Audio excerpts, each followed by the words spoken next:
Howdy, BDK here, and today on Diabolic Tutor, we're talking about Kiki Jiki, the strongest goblin ender in CDH, I guess, being the only goblin ender.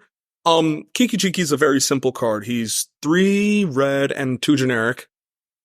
Tap, make a copy of target creature, sacrifice it at the beginning of next turn. I believe it has haste. His combos are usually very simple in that usually he combos with whatever says untap or reset, because he also has haste, if I'm remembering correctly.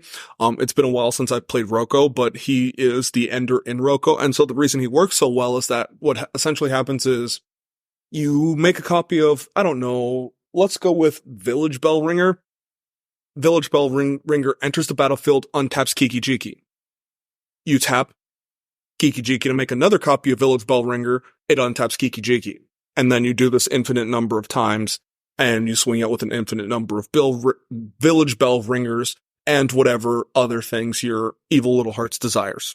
And so why he's so good is that it's super hard to interact with that unless you have an ability to stifle the first trigger, and even then he still can just kind of do it whenever. A Seedborn Muse makes it so you could do it on other people's turns and have infinite blockers.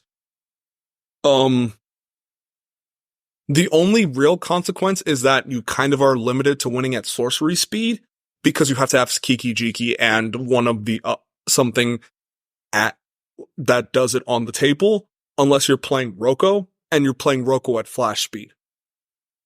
But that's just one deck. Typically in all the decks you're going to be seeing this in, it's mostly going to be either sorcery speed, or it's going to be tutored for off of something like Birthing Pod, which is why Birthing Pod's good, at least still in the format. But even then, we're still having issues with it, because with the entrance of Orcish Bowmasters, just essentially pinging everything for one, it kind of makes it hard, because Kiki Jiki, despite being a 5-drop, is a very small body.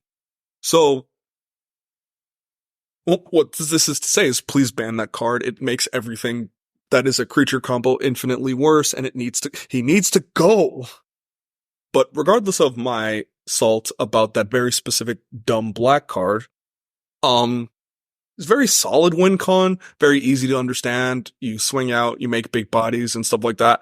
Very easy to get access to in the colors that run him, because you're just like usually in those decks tutoring it for it and putting it directly into play, as opposed to like casting it, because the moment you cast it, everybody's going to look at you like, oh, he's trying to win this turn. Kill him. Stop him. And in CDH, that's a guaranteed loss. I'm not saying you will lose, but like it's as close to guarantee as you can. And so this has been your little quick Diabolic Tutor. I am BDK. That's it for me. Have a nice night, y'all.